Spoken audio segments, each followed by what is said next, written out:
वल्लभ गिरिवरधारी यशोदानंदन व्रज जन रंजन यमुना तीरवनचारी जय राधा माधव कुंज बिहार गोपीजन वल्लभ गिरिवरधारी हरे कृष्ण कृष्ण कृष्ण हरे हरे हरे राम राम राम हरे हरे हरे कृष्ण कृष्ण कृष्ण हरे हरे राम राम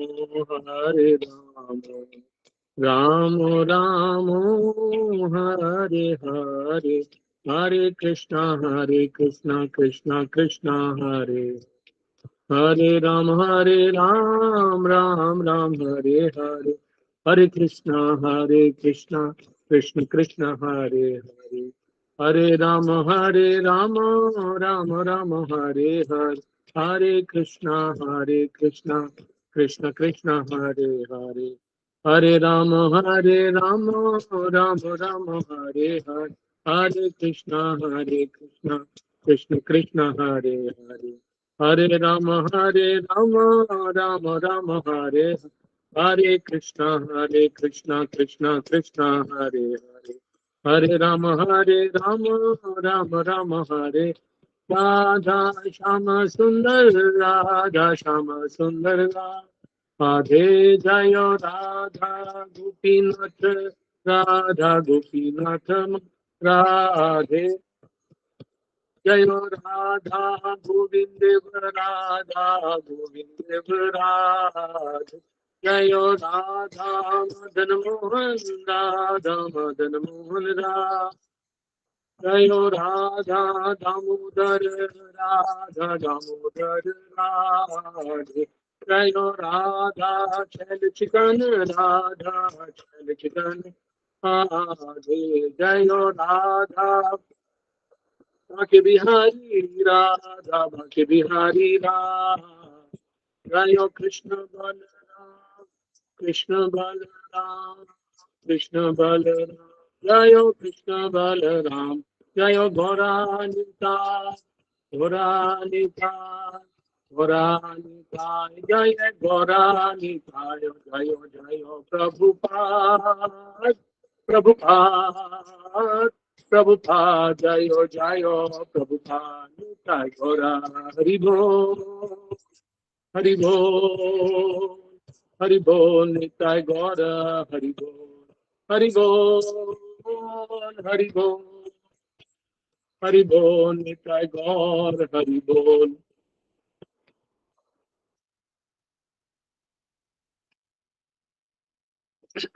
जय ओम विष्णुपाद परमहंस परिव्राजकाचार्य स्कॉन फाउंडर आचार्य श्रील प्रभुपाद की जय जगत गुरु श्रील प्रभुपाद की जय अनंत कोटि वैष्णववृंद की जय नामाचार्य श्री हरिदास ठाकुर की जय प्रेम से कहो श्री कृष्ण चैतन्य प्रभु नित्यानंदा श्री अद्वैत गदाधर श्रीवासादि गौर भक्त वृंद की जय राधा कुंड श्याम कुंड गिरी गोवर्धन की जय श्री श्री वृंदावन धाम की जय श्री नवदीप मायापुर धाम की जय श्री जगन्नाथपुरी धाम की जय श्री द्वारिका धाम की जय श्री मथुरा धाम की जय गंगा माई की जय वृंद देवी तुलसी महारानी देवी की जय वृंद देवी तुलसी महारानी की जय अनंत कोटि वैष्णव की जय all glories to the assembled devotees Hare Krishna all glories to the assembled devotees Hare Krishna all glories to the assembled devotees all glories Shri Guru and Gaurang ओम नमो भगवते वासुदेवाय ओम नमो भगवते वासुदेवाय ओम नमो भगवते वासुदेवाय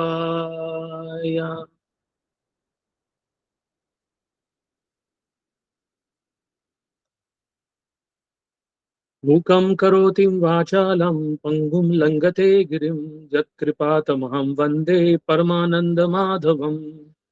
पूर्ण पुरुषोत्तम भगवान माधव सच्चिदानंद विग्रह दिव्य आनंद प्रदान करने वाले ज्ञान तथा शाश्वता के मूर्तिमान स्वरूप है।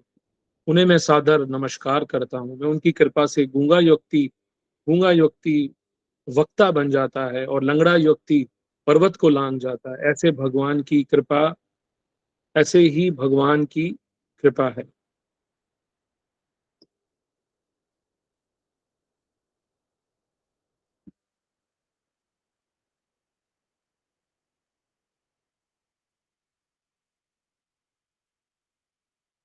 हरे कृष्णा। तो हम लोग चर्चा कर रहे थे शाम का कहा था नहीं 7 बजे ले नाइट के अंदर देखो रुपया भी नहीं जाना पेमेंट में दिया है हम चर्चा कर रहे थे थोड़ा तेजी चर्चा कर रहे थे भगवत गीता यथारूप चैप्टर 1 और श्लोका हमने 1 से 4 किया था। तो इसमें हमने चर्चा करी ये धृतराष्ट्र पूछा है धर्म क्षेत्रे कुरुक्षेत्रे समवेता जुजुस्सु।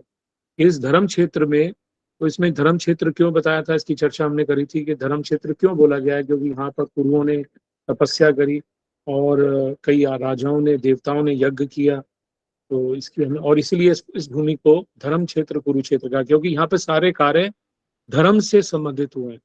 कोई अधर्म का काम नहीं हुआ, तो इसको धर्म क्षेत्र बोला गया है। तो वास्तव में ये लड़ाई की भूमि नहीं है कोई लड़ने की भूमि नहीं है, तीर्थ भूमि है। तीर्थ भूमि भी है। लड़ाई तो यहाँ हुई। पवित्र कर्म करके कल्याण कर सकते हैं, तो कैसे भी कार्य करेंगे तो पवित्र कार्य करके हम अपने आप को, क्योंकि अगर धर्म का साथ दे रहे हैं तो हम सब तो भगवान का साथ दे रहे हैं। तो इसलिए जहाँ धर्म है वहाँ नित्य है, जहाँ धर्म है वहाँ भगवान है। तो इसकी चर्चा करी और फिर वो पूछे हैं किम कुर्वता, क्या किया। तो जो धृतराष्ट्र है वो पूछ पूछ रहे हैं संजय से, किम कुर्वता संजया।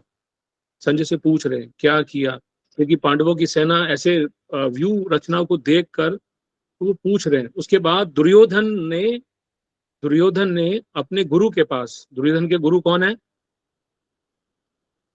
द्रोणाचार्य। द्रोणाचार्य के पास गए और शब्द कहे, और उनको पांडु पुत्र की जो व्यू रचना थी उसको देखकर तुरंत जो दुर्योधन थे वो द्रोणाचार्य जी के पास गए और व्यू रचना देखी और उनके पास उस कूटनीतिक व्यवहार किया। मतलब एक तरह से उसको बह लगा इस तरह से, इस तरह की व्यवस्थित सेना को देखकर और सामने खड़े जो शूरवीर थे उनको देखकर उसको मन में भय आ गया, थोड़ा सा भय लगा। तो उसने कूटनीतिक चाल चली, कूटनीतिक व्यवहार किया। तो इसके बाद हम आगे अब चर्चा करेंगे श्लोक संख्या 4 से। तो अब दुर्योधन क्या कर रहे हैं, दुर्योधन उनकी सेना का वर्णन करेंगे पहले कि उनकी सेना में कौन कौन है, उनकी सेना में कौन कौन है, पांडवों की सेना में कौन कौन है। अब दुर्योधन और द्रोणाचार्य के सामने जो फेस के सामने है वो किसकी सेना है, पांडवों की। तो जो द्रोणाचार्य के पीछे कौरवों की सेना हो गई, यानी द्रोणाचार्य तो जानते हैं कि मेरी सेना में कौन है लेकिन वो देख नहीं पा रहे, राइट। तो दुर्योधन क्या द्रोणाचार्य का बैक हो गया क्योंकि उनकी सेना पीछे आ गई, क्योंकि वो सेनापति हैं कौरवों की, पांडवों के सेनापति हैं उसके, दुर्योधन की तरफ से। तो अब क्या कह रहे हैं, अत्र श्रूर्या महेश्वासा भीमार्जुन समायुधा युजुधानो विराटश्च द्रुपदश्च महारथा।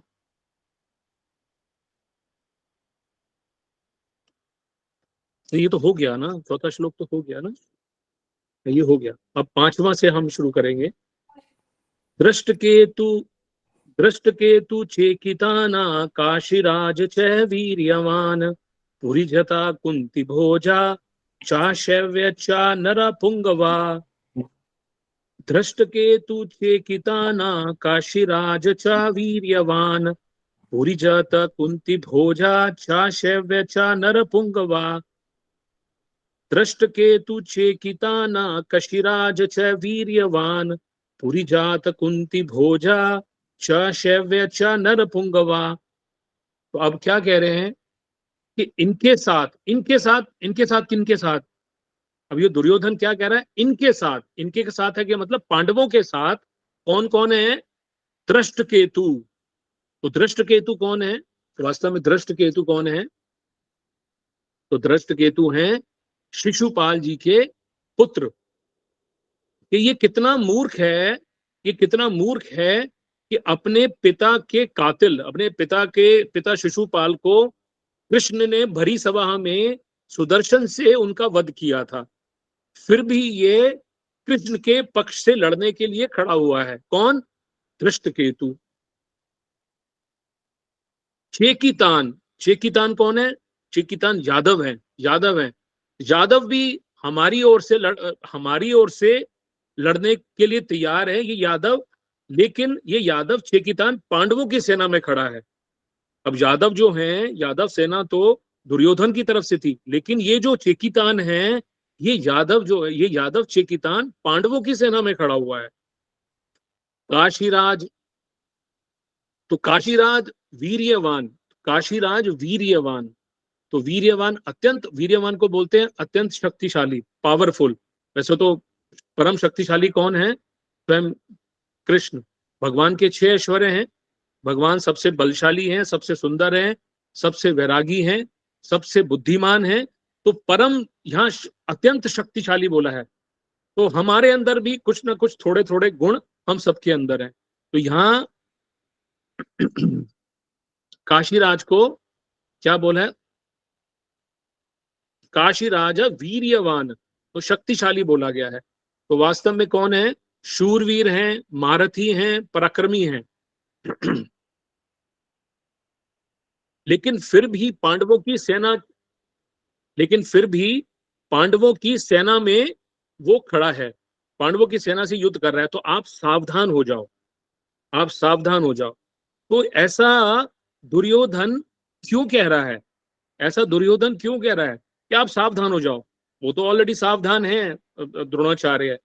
तो ऐसा सावधानी के लिए क्यों कह रहा है वो? और ये अभी हमारा वो मंगलाचरण रह गया, तो हम मंगलाचरण करेंगे। ओम अज्ञान तिमिरंधस्य ज्ञानंजनाशलाक्य चक्षुरुन्मिलितं तस्मै श्री गुरुवे नमः।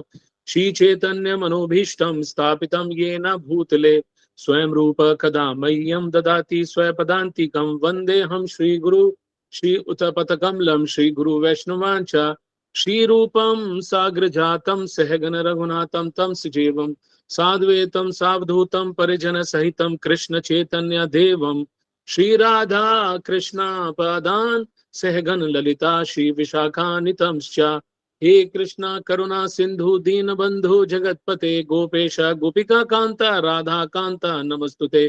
तप्त कांचन गौरांगी श्री राधे वृंदावनेश्वरी वृषभानुसुते देवी प्रणमामि हरिप्रिये। वांछा कल्पतरुभ्यश्च कृपा सिन्धुभ्यैव च पतितानां पावनेभ्यो वैष्णवेभ्यो नमो नमः। जय श्री कृष्ण चैतन्य प्रभु नित्यानंद श्री अद्वैत गदाधर श्रीवासादि गौर भक्त वृंद। हरे कृष्णा कृष्णा कृष्णा हरे हरे, हरे राम राम राम हरे हरे। हरे कृष्णा कृष्णा कृष्णा हरे हरे, हरे राम राम राम हरे हरे। नमो विष्णुपादाय कृष्ण पृष्ठाय भूतले श्रीमते भक्ति वेदांता स्वामी इति नामिने। नमस्ते सारस्वते देवे गौरवाणी प्रचारिणे निर्विशेष शून्यवादी पाश्चात्य देश तारिणे।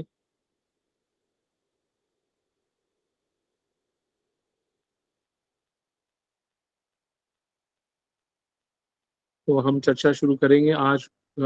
आज की भगवत गीता की क्लास में जो अभी नए डिवोटीज ज्वाइन किए हैं, तो उनका सबका हार्दिक स्वागत है। तो हम लोग चर्चा कर रहे हैं अध्याय पहला और श्लोक संख्या 5 से 9 तक। और अगर समय हुआ तो हम 10वें श्लोक की भी चर्चा करेंगे। तो सबका स्वागत है। तो हम भगवत गीता को समझने का प्रयास करेंगे। तो वास्तव में भगवत गीता क्या है और भगवत गीता हमारे जीवन में इसका क्या उपयोग है और इसका महत्व, इसको ये गुह्यतम ज्ञान है वास्तव में। क्योंकि ये श्लोक भी आएगा, राज विद्या राज गुह्यम। तो ये जो भगवत गीता है ये राज विद्या है। ये वास्तव में इस विद्या को हमें समझना है और इसको हमें बार बार पढ़ना है, बार बार सुनना है।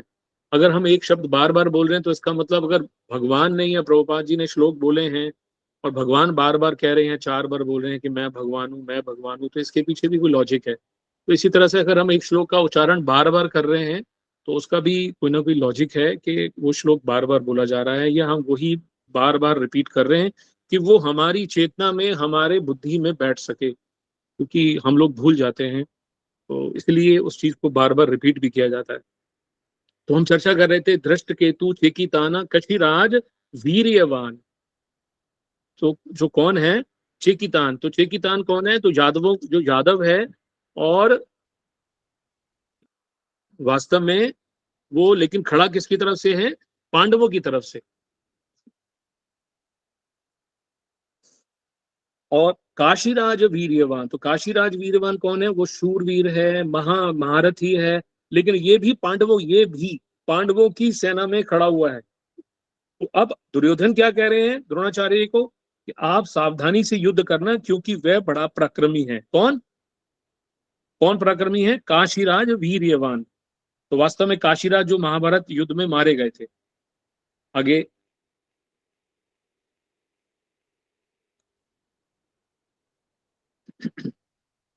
पुरु पुरुजिता कुंती भोजा, पुरुता कुंती भोजा। यदि पुरुजित और कुंती भोज, ये दोनों ही कौन है, कुंती के भाई हैं, कुंती महारानी के भाई हैं, और हमारे जो पांडवों के मामा हैं। हमारे, और मतलब उनके भी मामा लगे एक तरह से, तो दुर्योधन हमारे रिश्तेदार हुए। तथापि इनके मन में पक्षपात होने के कारण ये हमारे विपक्ष में युद्ध कर रहे हैं।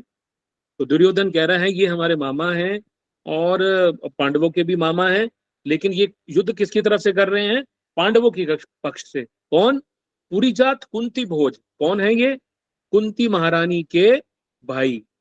आगे, शैवश्य नर पुंगवा, तो शैव्य कौन है, युधिष्ठिर महाराज के ससुर जी हैं। यह मनुष्यों में श्रेष्ठ हैं और बलवान हैं, परिवार के नाते यह भी हमारे संबंधी है, तो ये भी संबंधी है हमारे, परंतु ये पांडवों के पक्ष में खड़े हैं, तो ये भी पांडवों के पक्ष में खड़े हैं। आगे, आगे वाला श्लोक देते हैं, युधामन्यु च विक्रांता उत्तमोजा वीर्यवान च च वीर्यवान सौभद्र द्रौपदया च सर्वे एव महारथा। युधामन्यु च विक्रांता उत्तमोजा च वीर्यवान सौभद्र द्रौपदया च सर्वे एव महारथा। युधामन्यु च विक्रांता उत्तमोजा वीर्यवान सौभद्र द्रौपदया च सर्वा एव महारथा। तो आगे क्या कह रहे हैं, तो प्रभुपाद जी यहाँ क्या बता रहे हैं, पराक्रमणी युधामन्यु, युधामन्यु, तो युधामन्यु कौन है, जो पांचाल देश के बड़े बलवान और वीर योद्धा युधामन्यु तथा उत्तम औजा। तो उत्तम औजा कौन है, उत्तम औजा मेरे मेरे वैरी अर्जुन, मेरे जो दुश्मन है, मेरा जो शत्रु है, अर्जुन के रथ के पहियों की रक्षा में नियुक्त किए गए हैं। कौन कौन, युधामन्यु और उत्तम औजा। ये किस लिए खड़े हैं, ये अर्जुन, मेरे वैरी, मेरे शत्रु के जो रथ है, रथ के पहियों की रक्षा में नियुक्त किया गया है इनको, कृपया इन पे भी नजर रखना। तो दुर्योधन बार बार उन्हें एक तरह से मतलब इंडिकेट कर रहा है, बता रहा है। क्यों बता रहा है, क्योंकि वो अंदर से भयभीत है, थोड़ा सा भयभीत हो चुका है। आगे, सौभद्र द्रौपद यशा, द्रौपद जो कृष्ण का, जो कृष्ण की बहन का, तो यहाँ जो सौभद्र है, ये किसके लिए वर्णन किया गया है, सौभद्र, अभिमन्यु के लिए ना, अभिमन्यु जी। हाँ, तो कृष्ण की बहन सुभद्रा के पुत्र अभिमन्यु के लिए बोला गया है सौभद्रो, सौभद्रा द्रौपदया। यहाँ द्रौपदया कौन, किसके लिए बोला गया है, द्रौपदया। सौभद्र तो बोला गया अभिमन्यु के लिए, तो द्रौपदेया ये किसके लिए बोला गया है? द्रौपदी के पुत्र। अभिमन्यु प्रभु। द्रौपदी के पुत्र कितने थे, कौन कौन थे?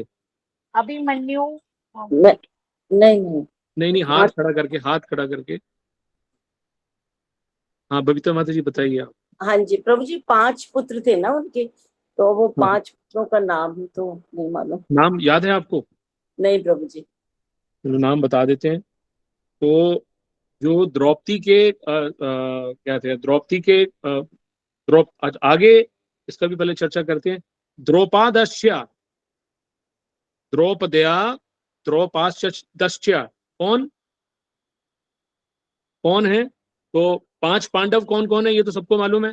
5 पांडव तो मालूम है, अर्जुन, युधिष्ठिर, भीम, अर्जुन, नकुल, सहदेव, ये तो 5 पांडव सबको मालूम है। इनके 5 पुत्र कौन हुए हैं? तो युधिष्ठिर महाराज के हुए हैं प्रतिविंध्य, और भीम के हुए हैं सुत सोम, अर्जुन के हुए हैं श्रुतकर्मा, और नकुल जी के हुए हैं शतानीक, और सहदेव के हुए हैं श्रुतसेन। तो ये 5 पुत्र हैं 5 पांडवों के। ठीक है, मतलब एक एक पुत्र है सबका, पांचों का, तो 5 हो गए। तो ये जो 5 बोला गया है, द्रौपदया, द्रौपदी के पुत्र। तो ये क्या बोल रहे हैं? तो इसकी तो जो अभिमन्यु है उसने क्या सीख लिया था, उसको क्या, कौन सी विद्या में वो माहिर हो गया था? गर्भ में उसने क्या, हाँ पूना माता जी बताइए, पूजा माता जी। हाँ चक्रव्यूह को भेदना। Right right right. तो उन्होंने, अभिमन्यु ने गर्भ में ही सीख लिया था चक्रव्यूह भेदन, कि उसकी विद्या सीख ली थी। राइट। तो अतः तो दुर्योधन क्या बोल रहे हैं, आप इसका ध्यान रखना, चक्रव्यूह की रचना में समय आप इसका ख्याल रखें। लेकिन बाद में युद्ध के जो लास्ट में जैसे वर्णन आता है कि युद्ध के लास्ट में दुशासन के द्वारा उनके सर पर गदा से प्रहार मारने से अभिमन्यु की मृत्यु हो गई थी, मारे गए थे मतलब। तो अब आगे, सौभद्र द्रौपद्या सर्वा एव महारथा, सर्वे एव महारथा, तो ये सभी महारथी हैं। तो आप इन 5 पांडवों को देख लीजिए और उनके 5 पुत्रों को देख लीजिए। द्रौपदी ने भरी सभा में मेरा मजाक उड़ाया था, मेरी हंसी उड़ाई थी। तो इन 5 पुत्रों को युद्ध में मारकर आप इनका बदला चुकाएं। कौन किसको बोल रहा है? हाथ खड़ा करेंगे। हाँ जी, और कोई बताना चाहेगा? नहीं, और कोई यहाँ से किसका हाथ खड़ा है?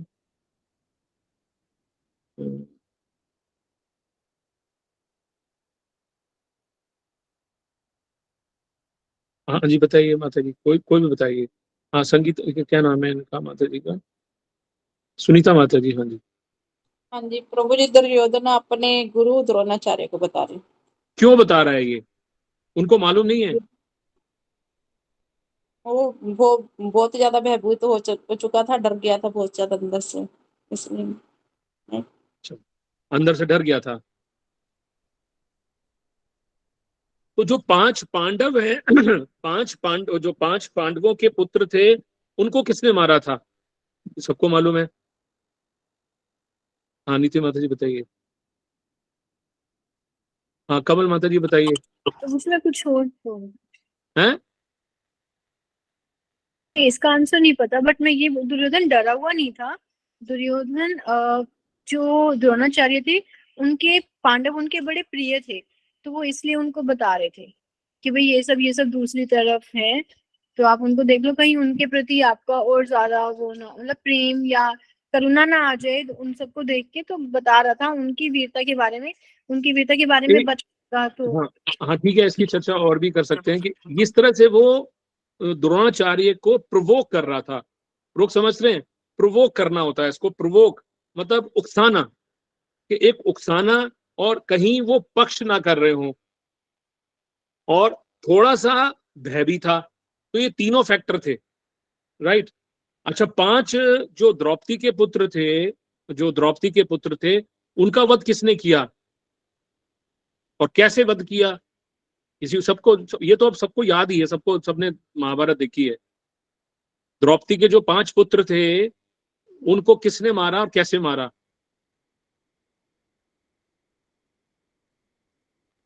प्रभु जी सोते हुए मारा था, ये तो ध्यान है कि हाँ सोते बिल्कुल ठीक हुए है, जो मारा था। बिल्कुल ठीक है, सोते अश्वत्थामा हुए ने, मारा था। प्रभु जी अश्वत्थामा ने मारा था मत प्रभु जी। अश्वत्थामा ने हाँ जी, अश्वत्थामा ने अश्वत्थामा ने मारा। मारा।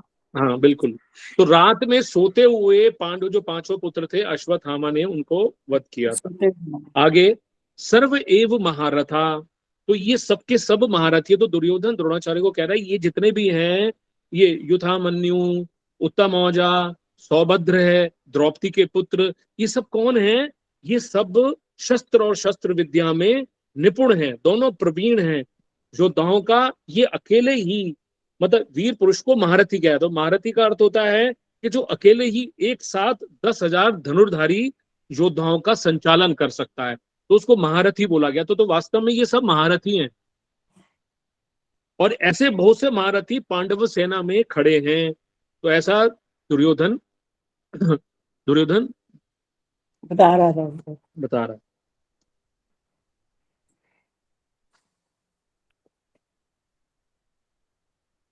तो वास्तव में क्या इसका भाव है? तो द्रोणाचार्य के मन में पांडवों के प्रति द्वेष पैदा करने और युद्ध के लिए जोश दिलाने के लिए, वो कहते हैं ना जोश, कहते हैं जोश, वो कहते हैं ना जोश, जोश दिलाने के लिए दुर्योधन ने पांडव सेना की विशेषता बताई। एक होता है ना, ये भाई ये है, वो ये है, वो इतना महारथी है, वो इतना शूरवीर है। तो द्रोणाचार्य को एक तरह से प्रति द्वेष पैदा करा रहा था और युद्ध के लिए जोश दिला रहा था कि आप भी थोड़ा जाग जाओ, आप भी अंदर जोश दिखाओ अपना, राइट। तो दुर्योधन के मन में विचार आया कि द्रोणाचार्य पांडवों के पक्षपाती हैं, अतः वे ही पांडव सेना की महत्ता सुनकर मेरे मेरे को कह सकते हैं कि पांडव सेना में इतनी विशेषता है, तो उनके साथ तू संधि क्यों नहीं कर लेता? ऐसा विचार थे दुर्योधन। आगे के 3 श्लोकों में अब इसकी जो चर्चा करेंगे आगे, जो जो अब दुर्योधन अपनी सेना के बारे में बताएगा कि अपनी सेना में कौन कौन है।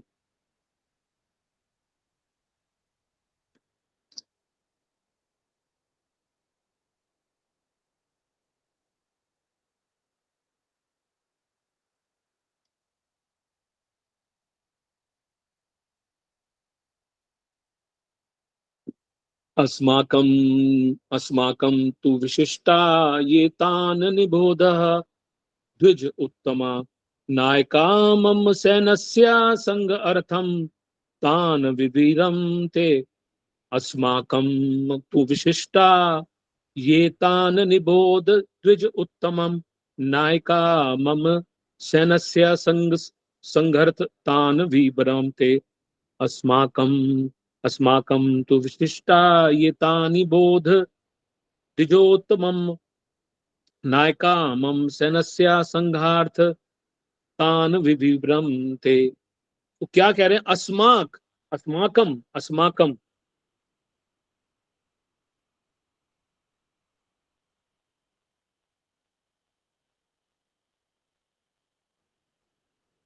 तो अस्माकम मतलब हमारे, तो हमारी सेना में कौन कौन है? लेकिन तू विशिष्टा विशेष शक्तिशाली, तान निबोध, जरा जान लीजिए, जरा जान लीजिए। तो द्रोणाचार्य को वो बता रहा है।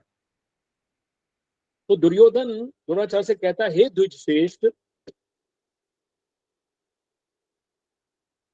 द्विजेत्तम बोला गया, हे ब्राह्मण श्रेष्ठ द्रोणाचार्य, जैसे पांडवों की सेना में श्रेष्ठ महारथी हैं, ऐसे ही हमारी सेना में भी कम महारथी नहीं है, हमारी सेना में भी एक से एक शक्तिशाली महारथी है। तो आप इसको समझिए। तो यहाँ निबोध क्यों बोल रहा है वो? तो ऐसा एक शब्द बोला है, ऐसा क्यों बोल रहा है? ऐसा क्यों बोल रहा है? यह जानकारी उनको नहीं है द्रोणाचार्य जी को।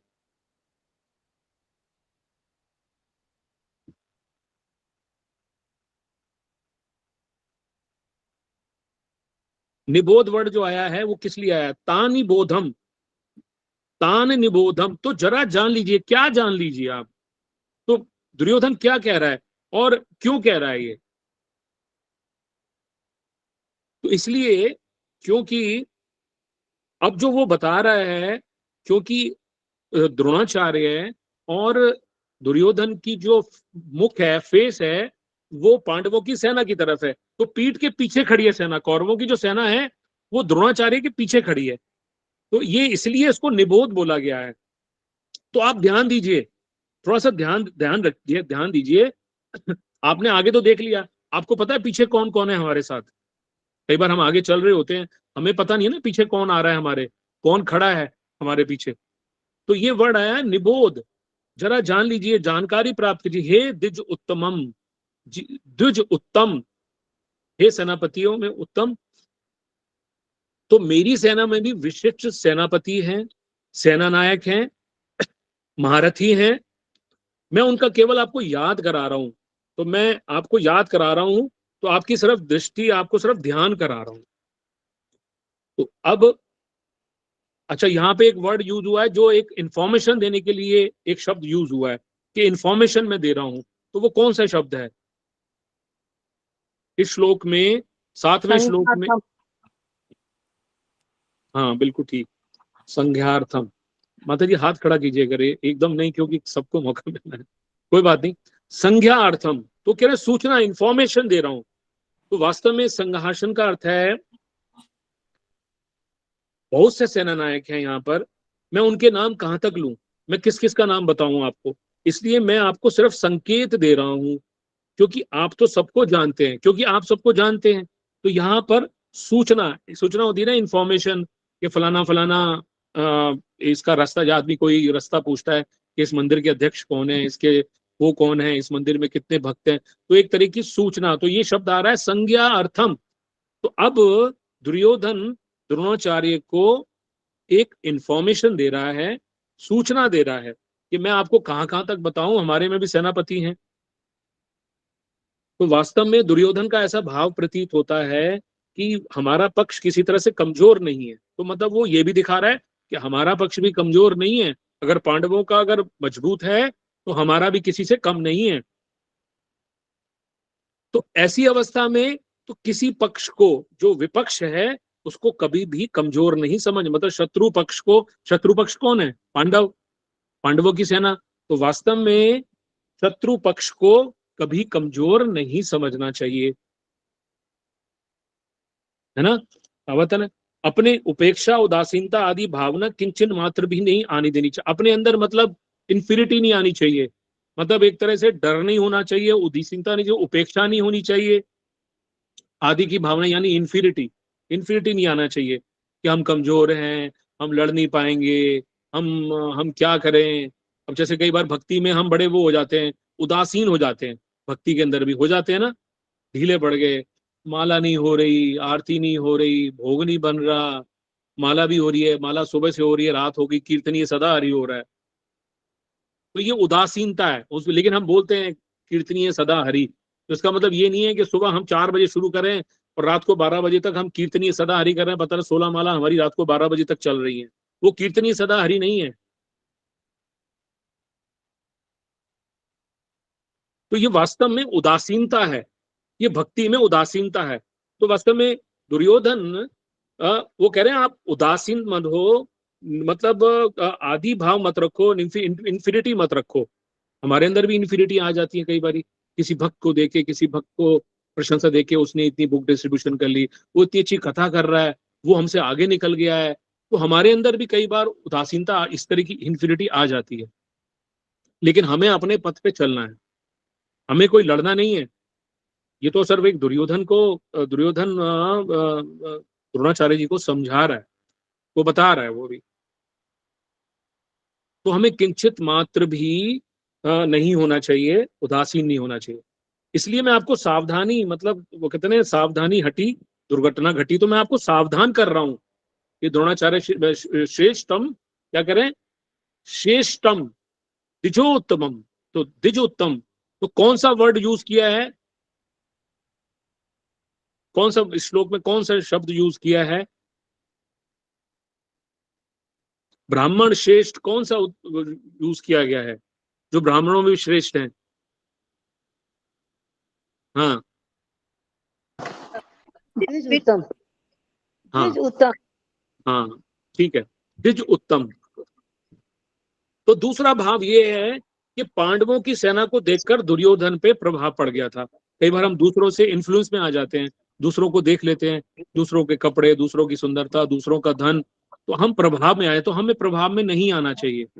हमें भगवान ने जैसा दिया है हम भगवान की निरीक्षण में रहें। तो आगे मन में कुछ भय भी हुआ।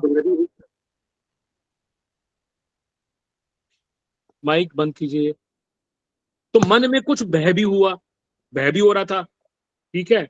और एक तो द्रोणाचार्य को समझा रहा था कि इन्फिनिटी नहीं होनी चाहिए, और खुद भय कर रहा है, दुर्योधन खुद भयभीत हो रहा है, राइट।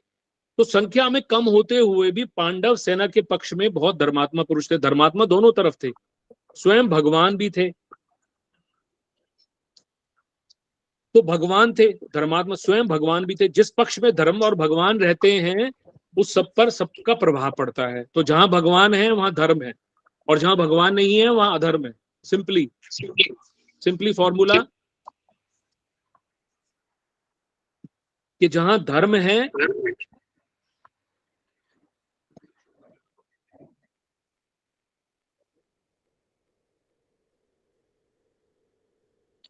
अपने ना माइक आप प्लीज बोलने के बाद माइक सब बंद कर दें, थोड़ा डिस्टरबेंस होती है उससे।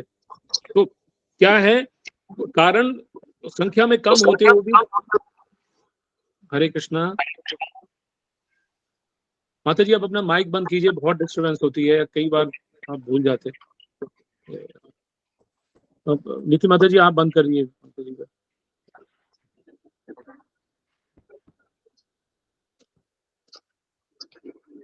तो क्या है, मन में भय हो गया। म्यूट ही नहीं हो रहा। मैंने म्यूट है, मैं आता है। तो मन में भय हो रहा था कि पांडव संख्या में भी कम है, धर्मात्मा पुरुष इधर भी हैं, लेकिन स्वयं भगवान कहाँ थे, पांडवों के पक्ष में थे। तो इसका असर सब पर पड़ता है, पापी से पापी, दुष्ट से दुष्ट व्यक्ति पर प्रभाव पड़ता है। इतना नहीं, पशु पक्षी लता आदि पर भी इसका प्रभाव पड़ता है। कारण ये है, कारण कि धर्म जहां है वहां भगवान है, और जहां भगवान है तो वहां नित्य है, वहां नित्य है। उतनी ही ऊंची से ऊंची भौतिक शक्ति क्यों ना हो, अब ये चीज समझने वाली है।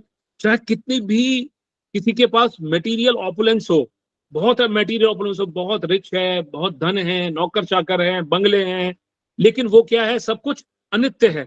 लेकिन जहां भगवान है, जहां धर्म है, वो हर चीज नित्य है, शाश्वत है।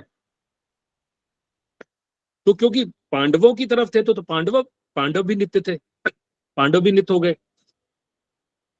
इसलिए दुर्योधन पर उसका इफेक्ट हो रहा था। लेकिन हाँ, अंदर से भौतिक बल का हो रहा था कि भौतिक बल वास्तव में दुर्योधन की तरफ भी ज्यादा था। अब एक हमने वो सुना था, क्या नाम है,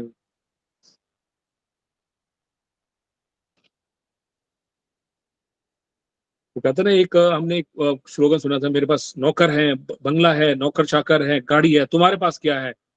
वो कहना मेरे पास माँ है। इसी तरह से अर्जुन पांडव को पूछ रहे हैं तुम्हारे पास क्या है। दुर्योधन कहता है मेरे पास धनुर्धर है, मेरे पास वीर है, मेरे पास अक्षौहिणी सेना है, मेरे पास इतने हाथी हैं, मेरे पास इतना सेना है, और सारे वीर भरे हुए हैं, सारे योद्धा हैं। तुम्हारे पास क्या है, मेरे पास कृष्ण है। तो वास्तव में जहां कृष्ण है वहां सब कुछ है, वहां ये सेना वेना क्या काम करेगी।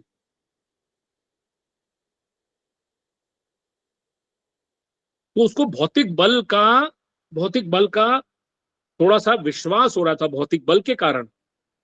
आध्यात्मिक के लिए तो क्योंकि उसको मालूम था कि भी कृष्ण उस तरफ है, जहां धर्म है वहां कृष्ण है। तो अब प्रभुपाद जी क्या कह रहे हैं, पढ़िए ये सब। तो बस ये इसका अनुवाद व तात्पर्य पढ़िए, श्लोक संख्या 5 से 5, 6, 7। सुनीता माता जी पढ़िए, एक एक श्लोक पढ़ लीजिए, सब उसका अर्थ हो। पढ़िए प्रभु जी माता जी। 5 पढ़ना पहले। नहीं श्लोक नहीं पढ़ना, हरे सिर्फ कृष्णा। अर्थ, बस सिर्फ अर्थ पढ़ना है। 5वीं अनुवाद का पढ़ना है ना प्रभु जी? 5वें का। अनुवाद हाँ जी, हरे कृष्णा, प्रभुपाद जी की जय। इनके साथ ही दृष्टकेतु, चेकितान, काशीराज, प्रेजित, कुंती घोष तथा सैब्य जैसे महान शक्तिशाली योद्धा भी हैं। बस अब आगे दूसरा श्लोक कोई आप पढ़िए, दूसरे श्लोक तो हम पढ़ चुके, राजरानी माता जी पढ़िए।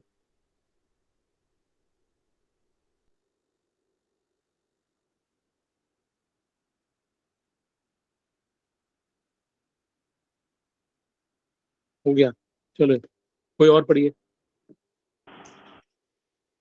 हाँ पढ़िए मैम। पराक्रमी युधामन्यु अत्यंत शक्तिशाली उत्मोजा सुभद्रा का पुत्र तथा द्रौपदी के पुत्र ये सभी महारथी हैं। सातवां पढ़िए, कोई दूसरा कोई और पढ़िए। हाँ किंतु हे ब्राह्मण श्रेष्ठ, आपकी सूचना के लिए मैं अपनी सेना के उन नायकों के विषय में बताना चाहूंगा जो मेरी सेना को संचालित करने में विशेष रूप से निपुण है। ठीक है, थैंक यू। अब हम 8वां श्लोक लेते हैं। भवान भीष्मा च कर्णा च कृपा समीतिज्या अश्वत्थामा विकर्ण च सोमदत्ता तथा एव च। तो एक ही बार पढ़ेंगे, ठीक है। तो थोड़ा इसलिए जल्दी जल्दी है कि भाई हमें भी है कि उत्सुकता हो रही है कि भगवत गीता हमारी आगे बढ़े और हम और जान पाए जल्दी जल्दी, क्योंकि इसको हमें दोबारा शुरू करना है, एक बार में समझ नहीं आएगी। और जब तक है हम इसको पढ़ते रहेंगे, इनका करते रहेंगे इसको, क्योंकि हर बार अगर हम नहीं पढ़ते ना भगवत गीता तो हमें नया कुछ सुनने को मिलेगा, हर बार नया मिलेगा। ये एक्सपीरियंस है कि हर बार अगर भगवत गीता पढ़ते हैं तो आपको नई चीज सुनने को, नया एक्सपीरियंस रियलाइजेशन होगा। तो ये एक चमत्कार है भगवत गीता का।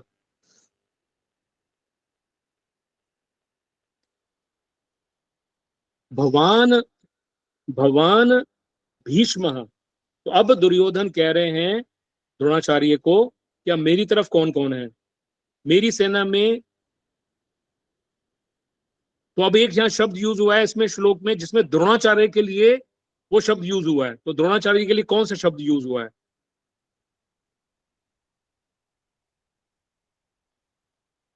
हाँ बबीता माता जी बताइए। प्रभु जी, आप भगवान। यस, ठीक है, राइट। तो भगवान भीष्म, और भीष्म पिता के लिए कौन सा यूज हुआ है? वो है ही है, भगवान भीष्म पिता। तो आप और भीष्म पिता दोनों ही विशेष पुरुष हैं। आप दोनों के संरक्षक में संसार में कोई भी नहीं है।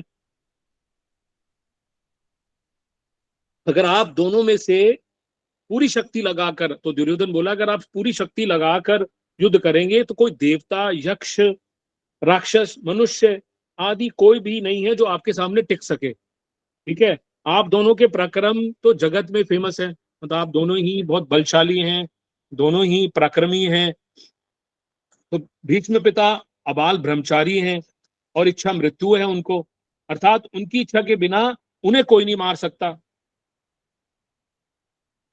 आगे भीष्मश्चा कर्णश्चा, तो कर्ण तो बहुत शूरवीर है। आगे कर्ण, भीष्म ने, और तब इसमें महाभारत युद्ध में क्या हुआ था, द्रोणाचार्य धृष्टद्युम्न के द्वारा मारे गए थे। जो द्रोणाचार्य की मृत्यु हुई थी कैसे हुई थी? धृष्टद्युम्न के द्वारा। और भीष्म पिता कैसे, भीष्म पिता ने अपनी इच्छा से सूर्य के उत्तरायण होने पर अपने प्राणों को त्याग दिया था, अपने आप ही त्यागा था ना। और कर्णश्य, कर्ण तो बहुत शूरवीर है, मुझ पर ऐसा विश्वास है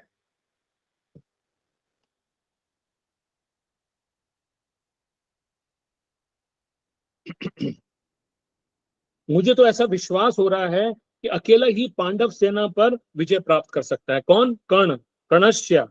उसके सामने अर्जुन भी कुछ नहीं कर सकता, ऐसा कर्ण भी हमारे पक्ष में है। अब जो दुर्योधन है अपना पक्ष बता रहा है, पहले तो पांडवों का पक्ष बताया, अब अपना पक्ष बता रहा है कि उसकी सेना में कौन कौन है। कृपस्य समितंजय, कृपाचार तो बात ही क्या, वे चिरंजीवी हैं, हमारे परम हितैषी हैं और संपूर्ण पांडव सेना पर विजय प्राप्त कर सकते हैं।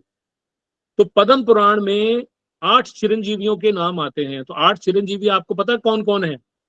जो चिरंजीवी इनको वरदान था, तो पद्म पुराण में आता है। तो उसमें एक एक चिरंजीवी तो यहां बता दिया, कौन है? कृपाचार्य। कृपश्चय समंतंजया, सदा संग्राम विजयी कृपाचार्य, तो वो चिरंजीवी हैं। एक तो ये हो गए। 8 है अश्वत्थामा, बलि महाराज, वेदव्यास, हनुमान जी, विभीषण जी, कृपाचार्य, परशुराम, मार्कंडे, ये 8 चिरंजीवी हैं। तो ये पद्म पुराण में वर्णन आता है ये। प्रभु जी अश्वत्थामा भी? हाँ अश्वत्थामा भी। अश्वत्थामा कहाँ मरा था?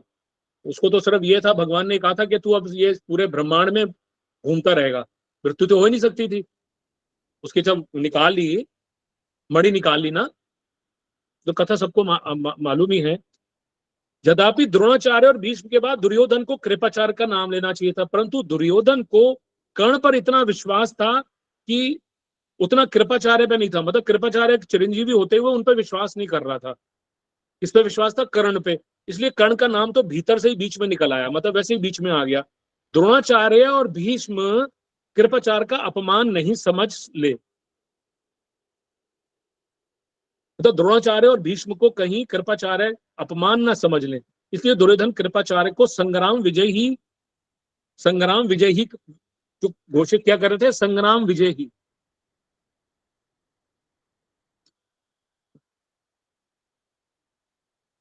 क्या यूज कर रहे हैं? संग्राम विजयी।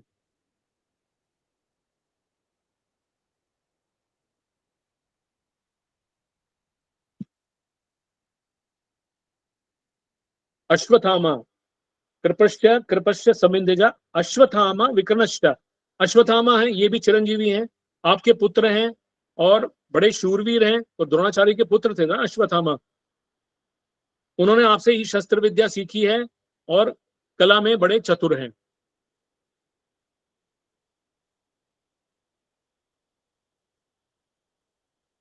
नींद आ रही है किसी को?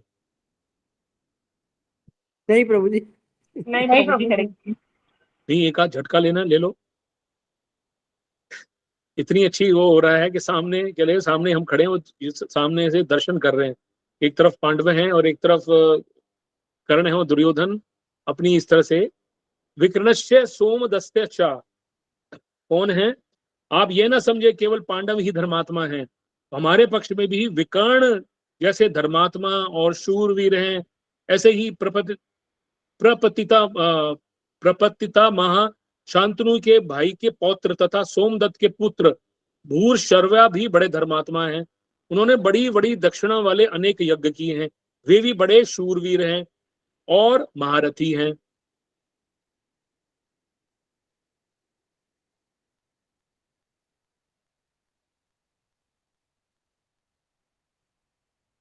अच्छा, अब यहाँ दुर्योधन ने अपने शूरवीरों के नाम लिए, तो उनका भाव ये हो रहा था कि हे आचार्य, हमारी सेना में भी आप, भीष्म, कर्ण, कृपाचार्य आदि जैसे महान पराक्रमी शूरवीर हैं, तो ऐसे पांडवों की सेना में देखने में नहीं आते। हमारी सेना में तो कृपाचार्य, अश्वत्थामा 2 चिरंजीवी हैं, उनमें कोई चिरंजीवी नहीं था पांडवों की सेना में। लेकिन हमारी सेना में कौन है? 2 चिरंजीवी हैं। कौन कौन? अश्वत्थामा और कृपाचार्य। अभी 8 बताए थे ना मैंने आपको, तो 8 में से 2 तो हैं कौरवों की सेना में, जबकि पांडवों की सेना में एक भी नहीं है। हमारी सेना में धर्मात्माओं की कमी नहीं है, इसलिए हमारे लिए कोई डरने की बात नहीं है। तो एक तरफ वो डर रहा था, उस रहा था, सारी वो कूटनीतिज्ञ कर रहा था दुर्योधन।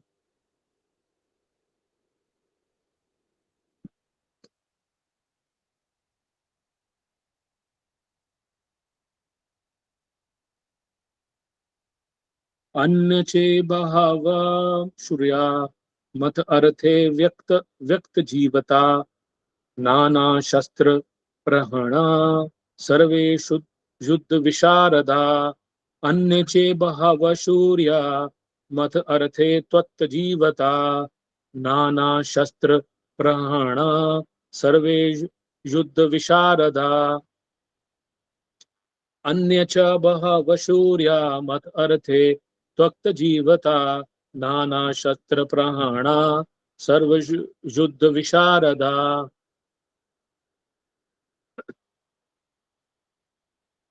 अन्य चे बहाव सूर्या, तो मेरे पास भी अनेक ऐसे वीर हैं। अन्य सब और हैं। मैंने अभी तक अपनी सेना के जितने शूरवीर के नाम लिए हैं, उनके अतिरिक्त हमारी सेना में, अब उनकी सेना में और कौन कौन है? बाहिक, शल्य, भगदत्त, जयद्रथ आदि बहुत से शूर महारथी हैं जो मेरी भलाई के लिए लड़ रहे हैं। मेरी ओर से लड़ने के लिए अपने जीने की इच्छा भी नहीं है उनको त्याग, और अपने जीने की इच्छा को त्याग करके वो मेरे पास आ गए हैं। वे मेरी विजय के लिए बेशक विजय विजय के लिए मर जाएं, वे मेरी विजय के लिए भले ही मर जाएं, किंतु युद्ध से नहीं हटेंगे। तो ऐसा दुर्योधन कह रहा है, उनकी मैं आपके सामने क्या कृतज्ञता प्रकट करूं। राइट। अन्न चे बहाव, अनेक है, मतलब अनेक जो थे उनका बताया कि वो मेरे लिए, हमारे लिए जीवन त्याग कर सकते हैं, उसके लिए तैयार बैठे हैं वो। तत् जीवता, जीवन का उत्सर्ग करने के लिए है। कुछ पूछ रहे हैं आप? प्रभु जी, जो अश्वत्थामा था वो बाद में कर्ज उसको मिला तो चिरंजीवी हुआ ना, वो पहले तो नहीं था ना, तो उसके बारे में नहीं, इसका बारे में इतना नहीं है नॉलेज, क्योंकि पद्म पुराण में चिरंजीवियों के नाम हैं, तो हमने उसको पढ़ा था भाई, परम तो उनका नाम अश्वत्थामा का चिरंजीवी में नाम आ रहा है। हाँ, तो जैसे अभी अभी तो दुर्योधन उसको उनको चिरंजीवी नहीं बोल सकता ना, क्योंकि वो नहीं, इसका पहले थे या बाद में थे, इसका इतना इसमें डिटेल नहीं है, तो इसकी चर्चा आगे देखेंगे आप, जब आएगी तो। हरे कृष्णा प्रभु जी। हाँ जी प्रभु जी, जब वो कृष्ण जी ने उनकी मणि निकाली थी तो उन्होंने उनको श्राप दिया था कि आप ऐसे ही भटकते रहोगे। हाँ, वो तो है ही है, वो हाँ, हाँ चिरंजीवी तो थे ही ना, वो तो इसीलिए वो चिरंजीवी वैसे ही हाँ। हाँ, ये भी हो सकता है कि ये निकालने के बाद कि भाई तुम मरोगे नहीं और ऐसे ही मतलब ब्रह्मांड में अलग अलग कोनों में भटकते वो रहोगे। आज तक वो ऐसे ही है। हाँ जी, हाँ जी, ठीक है। तो अब आगे क्या कर रहे थे, कहाँ क्या चर्चा कर रहे थे? हाँ तो मेरे भी सेना में अनेक वीर हैं, नाना शस्त्र नाना शस्त्र प्रहरणा, नाना शस्त्र प्रहरणा, सर्वे युद्ध विशारदा। तो वास्तव में मेरे लिए मरने के लिए तैयार हैं, वो सब कुछ त्याग करने के लिए तैयार हैं। तो हमारी सेना में भी युद्ध है, और ये सभी लोग हाथ में रख कर प्रहार करने वाले तलवार, गदा, त्रिशूल आदि नाना प्रकार के शस्त्रों की कला में निपुण हैं, और हाथ से फेंकर प्रहार करने वाले बाण, तोमर, शक्ति आदि अस्त्रों की कला में भी निपुण हैं। युद्ध कैसे करना चाहिए, ये भी किस तरह से पैतरे से करना चाहिए, किस डिजाइन से करना चाहिए, किस युक्ति से करना चाहिए, सेना को किस तरह से खड़ा करना चाहिए, वो सब युद्ध कलाओं में निपुण हैं, कुशल हैं। तो ये दुर्योधन कह रहा है अपनी सेना के लिए जो बाकी महारथी हैं, कौन कौन? शल्य, भगदत्त, जयद्रथ, इस तरह से काफी शूरवीरों के नाम जो बताए हैं। नाना शस्त्र प्रहरणा, मतलब अनेक प्रकार के शस्त्र आयुधा प्रहरणा से युक्त हैं, सुसज्जित हैं, सर्वे सभी युद्ध विशारदा, युद्ध विद्या में निपुण हैं।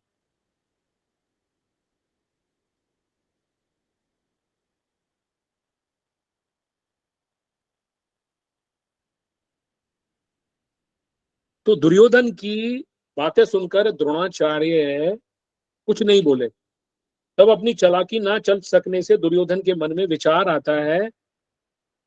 मन में क्या विचार आता है, तो इसकी चर्चा अगले वाले श्लोकों में है, 10वें श्लोक में। अभी हम 8वां 9वां पढ़ लेते हैं। 8वें उसके प्रभुपाद जी क्या कह रहे हैं उसका पढ़िए अनुवाद, जो नहीं पढ़ा वो पढ़ेंगे। कोई भी पढ़िए फिर, अब समय, हाँ पढ़िए, कोई भी पढ़िए।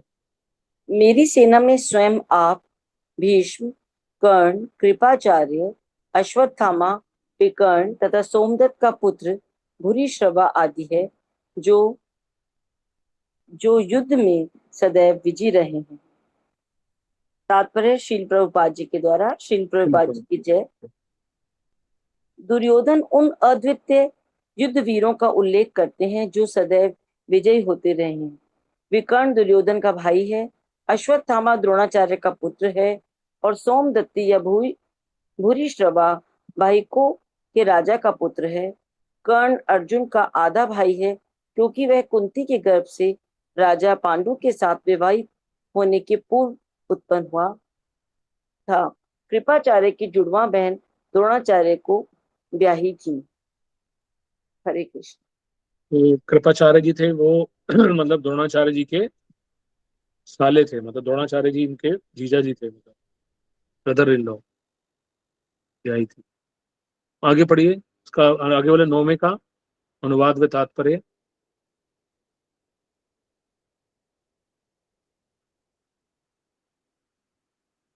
मैं ही हरे पढ़ता कृष्णा। हूँ। हाँ पूनम माता जी पढ़िए। हरे कृष्ण। प्रभुपाद जी की जी जय। ऐसे जय। अन्य अनेक वीर भी हैं जो मेरे लिए अपना जीवन त्याग करने के लिए उद्यत हैं। वे विभिन्न प्रकार के हथियारों से सुसज्जित हैं और युद्ध विद्या में निपुण हैं। तात्पर्य श्री प्रभुपाद जी के द्वारा। प्रभुपाद जी की जय। जय। जहाँ अन्यों का यथा जयद्रथ, कृतवर्मा तथा शल्य का संबंध है, वे सब दुर्योधन के लिए अपने प्राणों की आहुति देने के लिए तैयार रहते थे। दूसरे शब्दों में यह पूर्व निश्चित है कि वे अब पापी दुर्योधन के दल में सम्मिलित होने के कारण कुरुक्षेत्र के युद्ध में मारे जाएंगे। निस्संदेह अपने मित्रों की संयुक्त शक्ति के कारण दुर्योधन अपनी विजय के प्रति आश्वस्त था। हरे कृष्ण। धन्यवाद, थैंक यू मदर।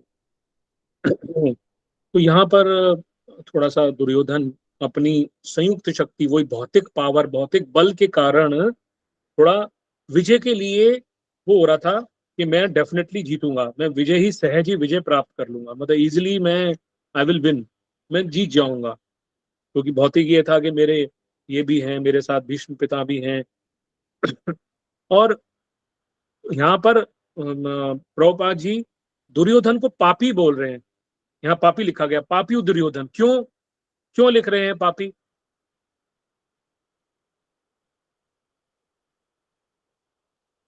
क्या रीजन है? प्रभु जी प्रश्न क्या पूछा आपने प्रभु जी? प्रश्न ये था, यहाँ पर जो अनुवाद में दुर्योधन के साथ यहाँ पापी लिख रहे हैं, अब पापी दुर्योधन।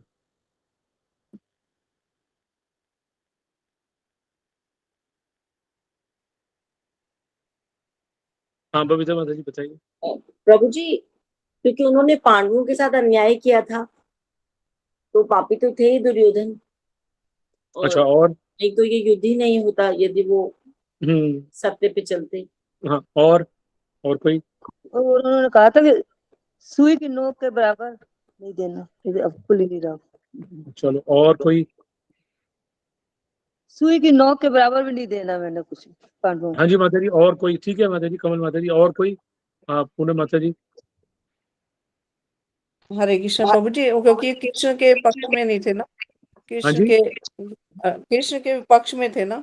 हाँ थोड़ा थोड़ा ठीक है, ये भी ठीक है। हाँ चलो, और कोई?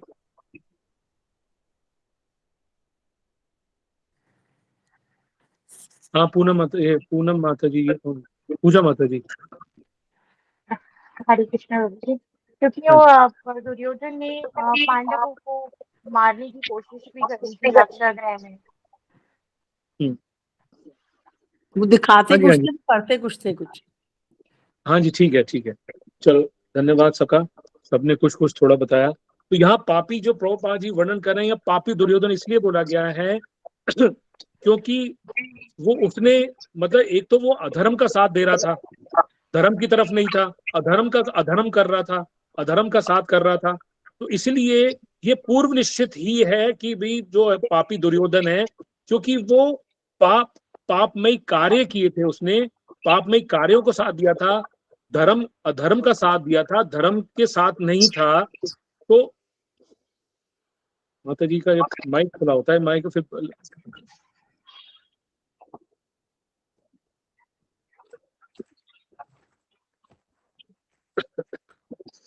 तो यहाँ पापी दुर्योधन के दल में सम्मिलित होने के कारण कुरुक्षेत्र के युद्ध में मारे जाएंगे। तो पापी इसीलिए बोला गया क्योंकि वो अधर्म का साथ दे रहा था, अधर्म की तरफ था, धर्म का साथ नहीं दे रहा था। क्योंकि भगवान क्योंकि जो जो भगवान के अनफेवरेबल में है वो अधर्मी है, वो पापी है, सिंपल। क्योंकि जो भगवान की बात नहीं मानेगा, जो भगवान की आज्ञा का उल्लंघन करेगा, क्योंकि भगवान शांति दूत बनकर आए हैं और तुमसे सिर्फ 5 गांव मांग रहे हैं, 4 गांव मांग रहे हैं, उसके लिए भी तुम मना कर रहे हो। राइट। तो इस तरह से वो पापी हो गया, क्योंकि उसने भगवान की आज्ञा का उल्लंघन किया, भगवान की आज्ञा को नहीं माना, तो वो पापी है। तो हम 10वां श्लोक भी ले लेते हैं, मेरे ख्याल से अभी समय है, ठीक है, ले लें इसको। हाँ जी प्रभु जी। ओके। अप्राप्तम तथा अस्माकं बलम भीष्म अभिरक्षितम पर्याप्तम इदम एतशाम बलम भीम अभिरक्षितम अप्राप्तम तथा अस्माकं बलम भीष्म अभिरक्षितम पर्याप्तम त्वदीमेतशाम बलम भीम अभिरक्षितम।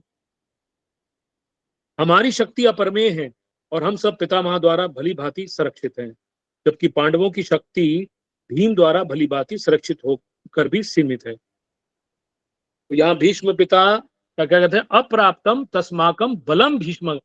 तो अधर्म अन्याय के कारण दुर्योधन के मन में भय होने से वह अपनी सेना में विषम विषय में सोचता है। अब सोचने लगा है वो, हमारी सेना बड़ी होने पर भी, अर्थात पांडवों की अपेक्षा 4 अधोक्षणी अधिक होने पर भी पांडवों में विजय प्राप्त करने में है, तो असमर्थ ही कारण हम अपनी सेना में मतभेद है, इसमें इतनी एकता, निर्भरता, निशोचनता नहीं है जितनी कि पांडवों की सेना में है। तो हमारी सेना के जो संरक्षण है, तो वहां क्या कौन है, जो हमारे केयर टेकर हैं, जो हमारे मुख्य सेनापति हैं, वो कौन है, भीष्म पितामह। वे कृष्ण के भक्त भी हैं, उनके हृदय में युधिष्ठिर का बड़ा आदर भी है, अर्जुन पर भी बड़ा स्नेह है, इसलिए वे हमारे पक्ष में रहते हुए भीतर से पांडवों का भला चाहते हैं। वे ही भीष्म हमारे सेना के मुख्य सेनापति हैं।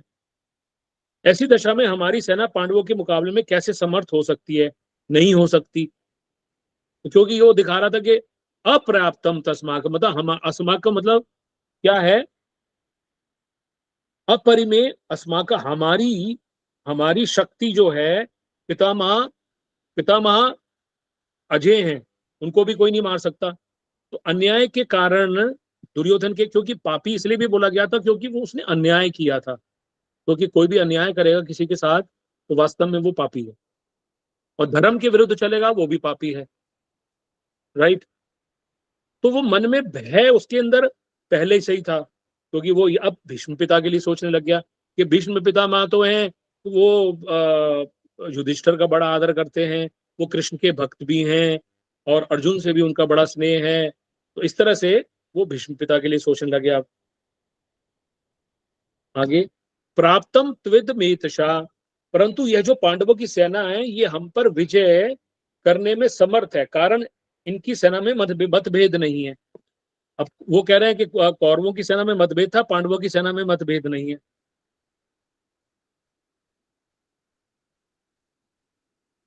और जो पांडवों की सेना को किसके संरक्षण में थी, पांडवों की सेना किसके संरक्षण में थी, कृष्ण जी के, हाँ, भगवान कृष्ण के संरक्षण में था।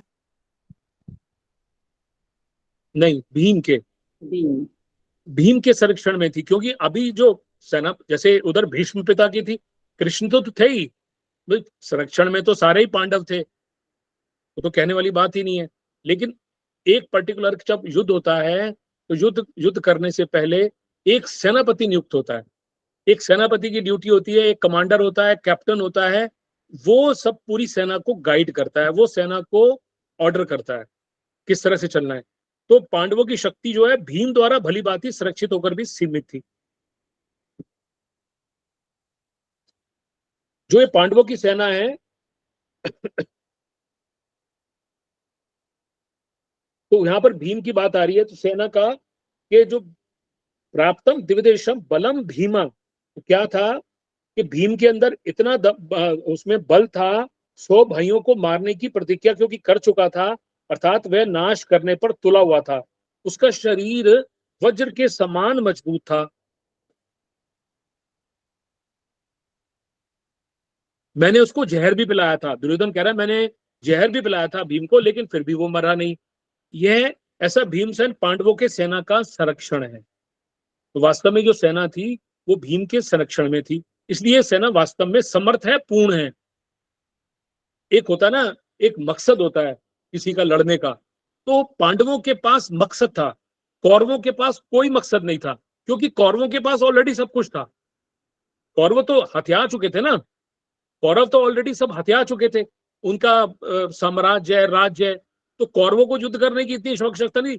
पांडवों के पास लक्ष्य था कि इन्होंने हमारे साथ अन्याय किया है, इन्होंने अन्याय किया है, हमारा राज्य छीन लिया है, इन्होंने द्रौपदी हरण किया है, द्रौपदी का चीर हरण किया है, राइट, उनको विष दिया है, लाक्षागृह में मारा है, किस तरह से उनको दुख दिए हैं।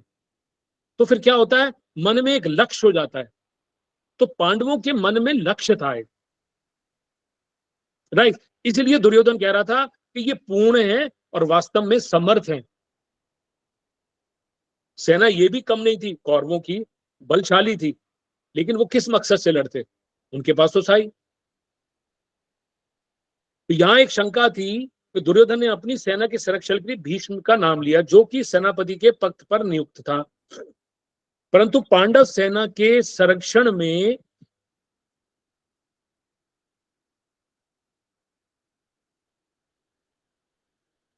के लिए भीमसेन का नाम लिया, जो कि सेनापति नहीं है। समाधान यह है कि दुर्योधन इस समय सेनापतियों की बात नहीं सोच रहा था, किंतु दोनों सेनाओं की शक्ति के विषय में सोच रहा था कि सेना की शक्ति अधिक है। दुर्योधन पर प्रारंभ से ही भीमसेन की शक्ति का, बलवत्ता का अधिक प्रभाव पड़ा हुआ था, मतलब वही इन्फ्लुएंस में था भीम की, कि भीम की इतनी शक्ति है, भीम मेरे को क्योंकि उसको मालूम था कि मेरा जो अंत होगा भीम के थ्रू ही होगा, भीम ही मुझे मारेगा। किसी को कथा याद है कैसे कैसे मारा था भीम को? तो शक्ति मिली थी ना, तो भीम उनकी जांग पर गदा मारते हैं और दुर्योधन का अंत कर देते हैं। तो वास्तव में दुर्योधन को डर था कि भाई मेरा जो अंत करेंगे वो भीम ही करेंगे, क्योंकि भीमसेन की शक्ति का, बलवत्ता का दुर्योधन पर इफेक्ट हो रहा था। इसलिए पांडव सेना का जो संरक्षण है वो, इसलिए बार बार कह रहा था कि जो पांडव सेना है वो भीम के संरक्षण में है, क्योंकि उसको भीम से ही डर था।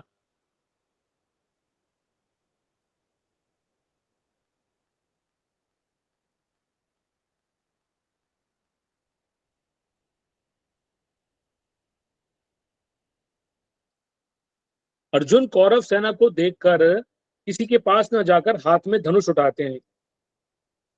दुर्योधन पांडव सेना को देखकर के पास जाता है और पांडवों की व्यूह रचना को, सेना को देखने के लिए कहता है। तो इससे सिद्ध होता है कि दुर्योधन के हृदय में भय बैठा हुआ है। भीतर में भय होने से वह चालाकी से द्रोणाचार्य को प्रसन्न करना चाह रहा था, उनको पांडवों के विरुद्ध उकसाना चाह रहा था। तो ये भाव निकला कि दुर्योधन एक तरह से इवोक कर रहा था, उकसा रहा था कि क्योंकि दुर्योधन के हृदय में क्या था? पाप था, अधर्म था, अन्याय था, क्योंकि वो खुद पाप से भरा हुआ था। अन्यायी पापी व्यक्ति कभी निर्भय और सुख शांति से नहीं रह सकता। तो जो भी, अगर सपोज हम किसी के साथ अन्याय करते हैं या हम किसी के साथ किसी को दुख देते हैं, तो वास्तव में हमारी आत्मा कभी कभी ग्लानि करती है कि यार हमने दुख दिया है, हमने किसी के साथ गलत किया है। तो जो दुर्योधन था वो वास्तव में अन्यायी था, पापी व्यक्ति था, कभी निर्भय सुख शांति से, तो फिर जो इस तरह के कार्य करता है वो कभी सुख शांति से नहीं रह सकता।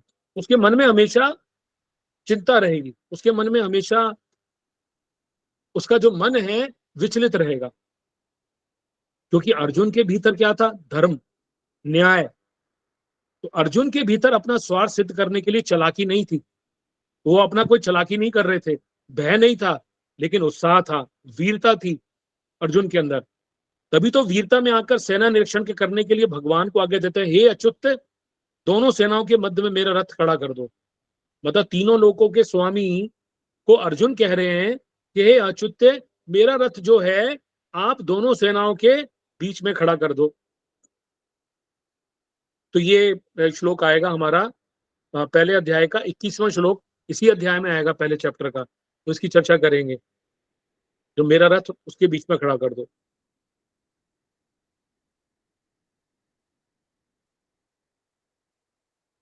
तो वास्तव में क्या है कि इस कथा से क्या सार निकला?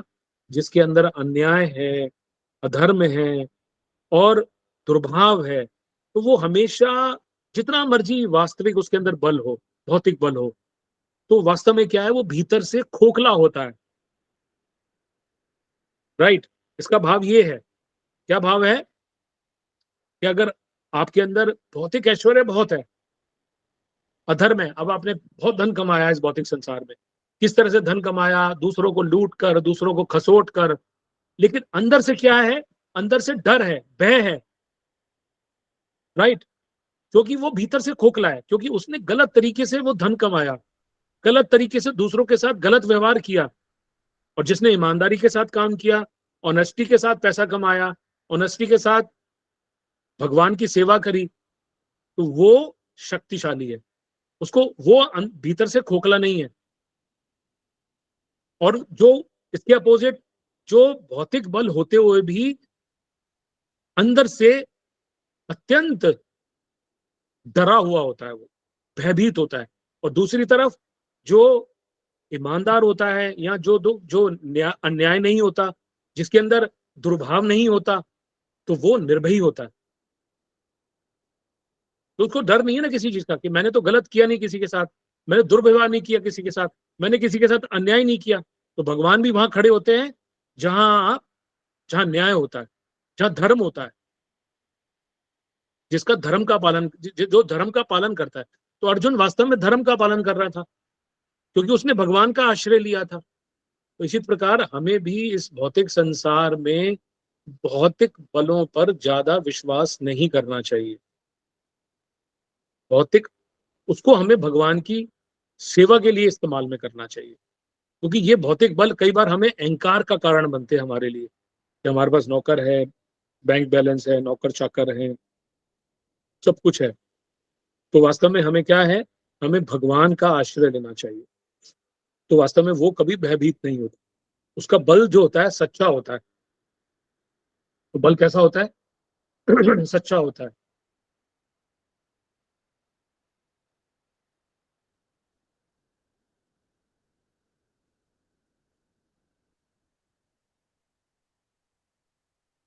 तो हमें भौतिक संपत्ति से भी इन्फ्लुएंस में नहीं होना चाहिए, हमें उसके इन्फ्लुएंस में नहीं आना चाहिए, और ना ही हमें अधर्म का आश्रय लेना चाहिए।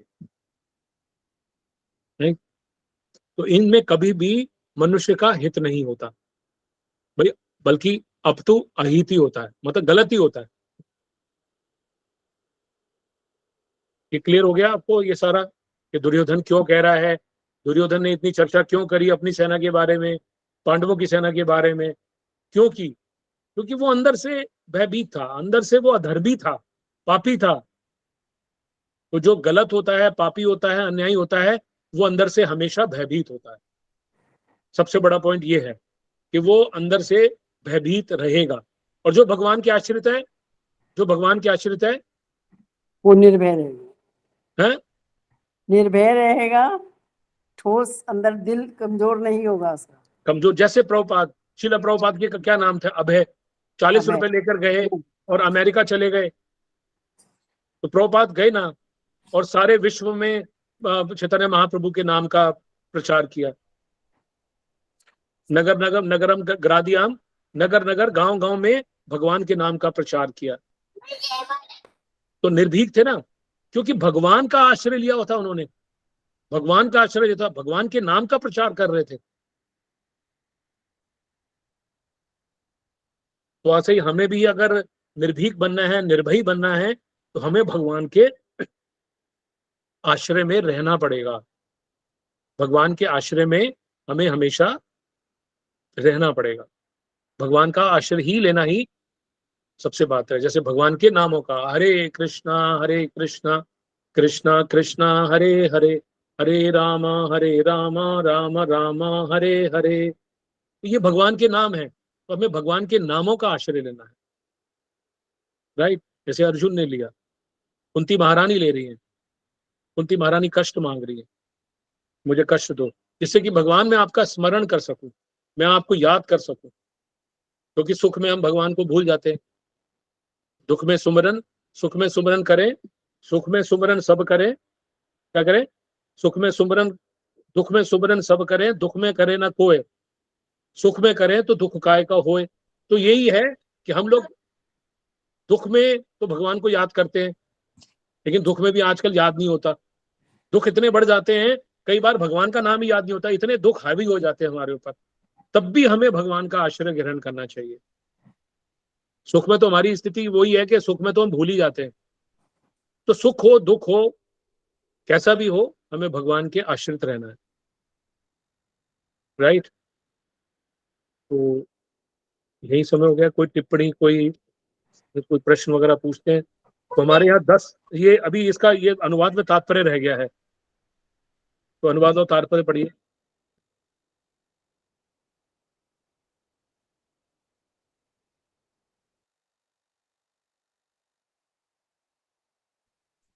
मैं पढ़ूं क्या, कोई पढ़ना चाहता है?